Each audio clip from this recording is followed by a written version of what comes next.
जय हिंद दोस्तों, स्वागत है आप सभी का इंडिया डिकोडेड पर। दोस्तों, लगता है कि वेस्टर्न मीडिया और पूरी दुनिया जो है वो इंडिया की ग्रोथ और स्टेबिलिटी से वाकई में बहुत ज़्यादा इम्प्रेस हो चुकी है। इनफैक्ट ये कह सकते हैं कि इंडिया ने अपनी ग्रोथ और स्टेबिलिटी से पूरी दुनिया को स्टन कर दिया है, सरप्राइज कर दिया है। एक बड़ा ही शानदार आर्टिकल है जो कि वेस्टर्न मीडिया में सामने आया है। उसमें उन्होंने बताया कि साउथ एशिया में जितने भी मेजर कंट्रीज आती हैं उसमें इंडिया को छोड़ करके ऑलमोस्ट सभी देशों में हमें प्रॉब्लम्स देखने को मिल रही हैं। उन्होंने 4 बड़े बेहतरीन एग्जाम्पल्स दिए। उन्होंने बताया, सबसे पहले अगर आप इंडिया के नॉर्थ में देखेंगे तो नेपाल आता है, जहां पे रिसेंटली हमने जेनजी के प्रोटेस्ट को विटनेस किया। अगर आप इंडिया के ईस्ट में देखेंगे तो बांग्लादेश आता है, जहां पर पिछले साल हमने तख्ता पलट विटनेस किया, कैसे शेख हसीना की सरकार को गिराया गया।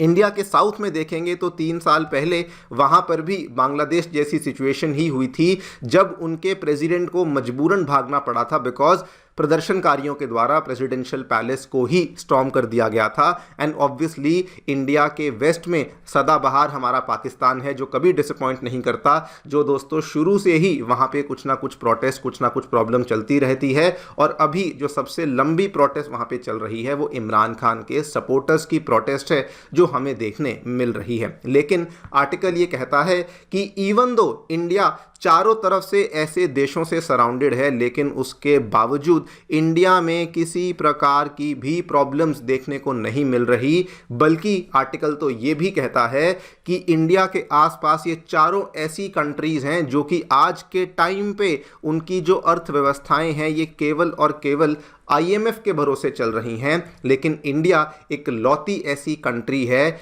Not just in the area of south Asia बल्कि इन द एंटायर वर्ल्ड, जो कि इतनी विशाल इकोनॉमी होने के बावजूद भी कुछ शानदार नंबर्स को डिपिक्ट कर रही है। वो नंबर्स क्या हैं? आर्टिकल बोलता है, अगर आप ग्रोथ की बात करें वो भी लाइफ टाइम हाई नंबर्स पे चल रही है। फिर भले क्वार्टरली ग्रोथ हो, फिर भले ईयरली ग्रोथ हो, उन सभी में इंडिया ने सभी रिकॉर्ड्स को तोड़ दिया है। उसके बाद फॉरेक्स रिजर्व्स की बात करें, वहां पर भी इंडिया बार बार नए नए कीर्तिमान स्थापित कर रहा है। आर्टिकल ये साफ साफ कहता है कि इंडिया के फॉरेक्स रिजर्व्स आज इतने स्टेबल हैं कि 11 महीनों तक के इंपोर्ट्स ये लोग बड़ी आसानी से फॉरेक्स रिजर्व से फुलफिल कर सकते हैं। उसके बाद ये भी कहा गया है कि इंडिया का जो करंट अकाउंट डेफिसिट है वो भी कम है और इन्फ्लेशन भी कम है। जबकि इंडिया ने इस साल 2 बड़ी चीज़ों को विटनेस किया। एक तरफ पाकिस्तान के साथ कुछ दिनों की जंग हुई थी और दूसरी तरफ जो लगातार डोनाल्ड ट्रंप है वो टैरिफ वॉर इंडिया के साथ लगातार इंडिया के ऊपर इम्पोज किया हुआ है। लेकिन उन सभी चीज़ों के बावजूद इंडिया जो है वो अभी भी ग्रो कर रहा है। इंडिया जो है वो अभी भी वहाँ पर स्टेबिलिटी देखने को मिल रही है। ये सारी की सारी चीज़ें दोस्तों इस पर्टिकुलर आर्टिकल में हमें देखने को मिली हैं। दी इकोनॉमिस्ट में आर्टिकल आया है, what explains India's peculiar stability. इसके बारे में तो मैं डिटेल में चर्चा करूंगा ही करूंगा, क्या क्या बातें यहाँ पे कही गई हैं एंड क्यों आखिरकार इसको पेक्यूलियर स्टेबिलिटी कहा गया है, इसके बारे में भी मैं आपके साथ चर्चा करूंगा। हिंदी में कहें तो एक अनोखी स्थिरता, ऐसा क्यों कहा गया है इसको भी समझेंगे। लेकिन एक और बड़ी इंटरेस्टिंग चीज़ जिसको देखकर जो वेस्ट है वो बड़ा परेशान है, इंडिया की दोस्तों जो इन्फ्लेशन के जो आंकड़े सामने आए हैं, जहां पे वेस्टर्न कंट्रीज जी जान से कोशिश कर रही हैं, कोविड के बाद से अभी भी वो इसको काबू में नहीं ला पाई हैं। लेकिन इंडिया के आंकड़ों को देखिए, कल ही डेटा सामने आया है गाइज। इंडिया का CPI इन्फ्लेशन जो डेटा है, it has fallen to a 10-year low of 0.48% in the month of October। और आपको मालूम है टारगेट क्या है हमारा? टारगेट दोस्तों 4% है। लेकिन हम चल कहाँ रहे हैं?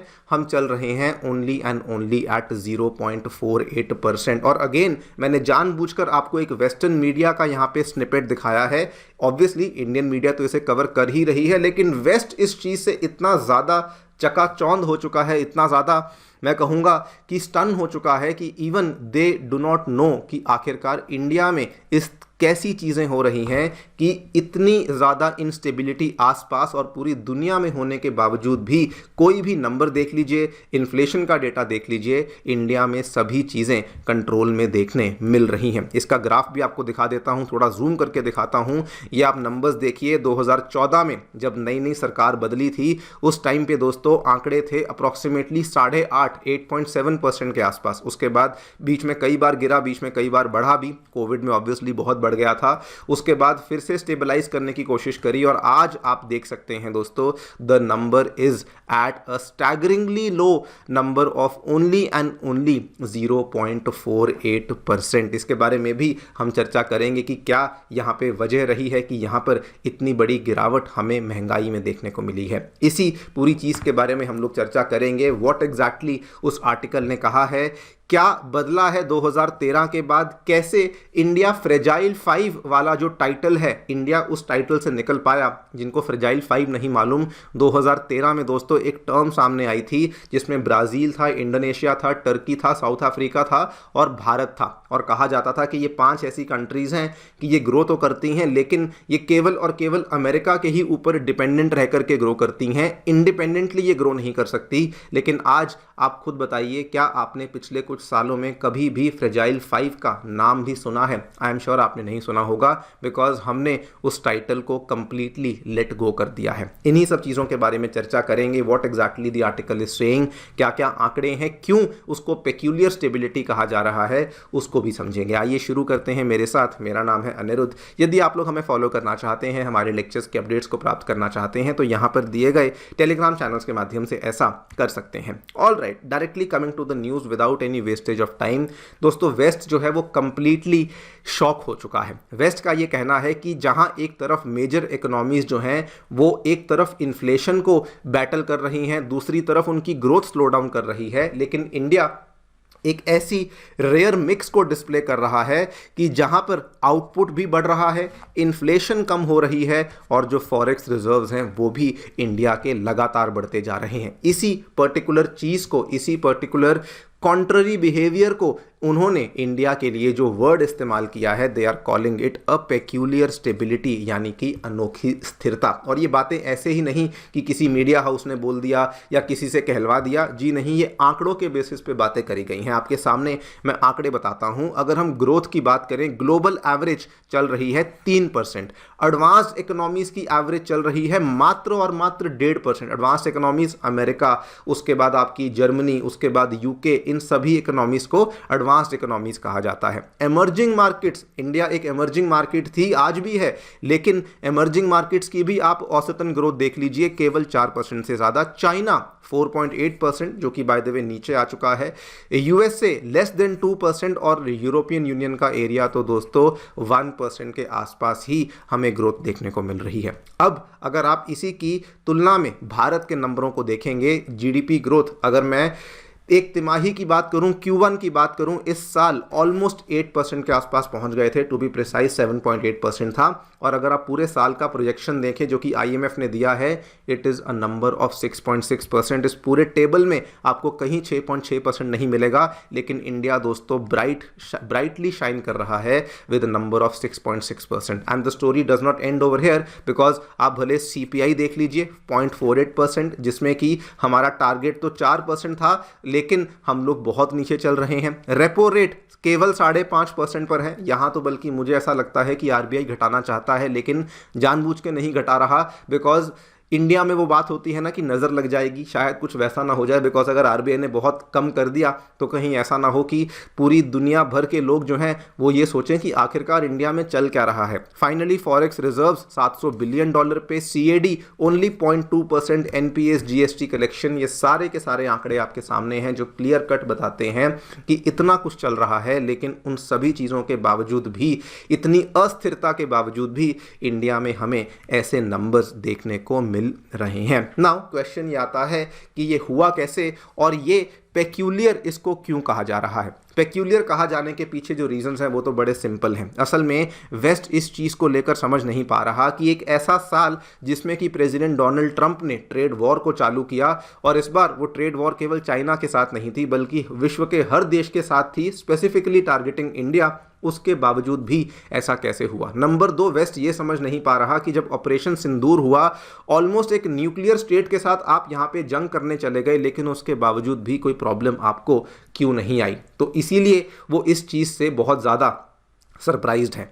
लेकिन उसके साथ में वो इस चीज़ को लेके भी बहुत ज़्यादा सरप्राइज्ड हैं कि सब कुछ होने के साथ साथ इंडिया में कुछ बहुत ही अनोखा विटनेस हुआ। वो क्या विटनेस हुआ? सबसे पहले तो इंडिया ने एमर्जिंग मार्केट वाले साइकिल को ही ब्रेक कर दिया है। ये एमर्जिंग मार्केट साइकिल क्या होता है कि आमतौर पे एमर्जिंग इकोनॉमीज ऐसा ग्रोथ दिखाती हैं कि एक बार तो एकदम से बढ़ जाता है लेकिन उसके बाद सीधा नीचे भी आता है because of low base effect. लेकिन यहाँ पर वो नहीं हुआ। पिछले कई सालों से हमारी ग्रोथ जो है वो सस्टेन्ड चल रही है। अगर आप कोविड का साल छोड़ दें, हमारी ग्रोथ प्रॉपरली सस्टेन्ड चल रही है। नंबर 2, वो इसलिए भी बड़ा सरप्राइज्ड हैं कि डिसइंफ्लेशन भी हुई लेकिन स्लो डाउन भी नहीं हुआ। मतलब कि महंगाई की दरें कम आई लेकिन उसके साथ साथ जो है इंडिया में स्लो डाउन देखने को नहीं मिला, इसलिए भी वो काफ़ी सरप्राइज्ड हैं। एंड फाइनली इवन दो हमारे मर्चेंडाइज एक्सपोर्ट्स जो हैं वो बहुत तेज़ी से नहीं बढ़ रहे, लेकिन हमारे सर्विस एक्सपोर्ट्स उसके बावजूद बढ़ते जा रहे हैं। फिर भले वो आईटी हो, ट्रैवल हो, रेमिटेंसेज हो,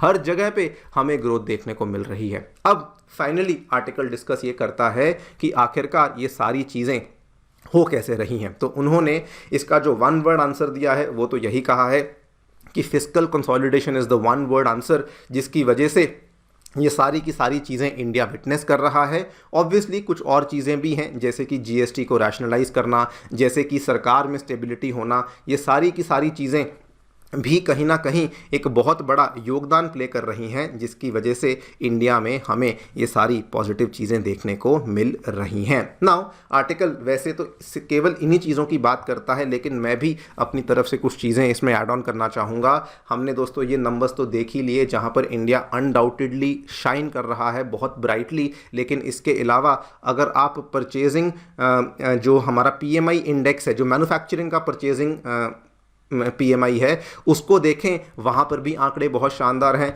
वहाँ पर अगर आप अक्टूबर का आंकड़ा देखें 59.2 पे आता है, जो कि सितंबर के आंकड़े से बढ़ा हुआ है।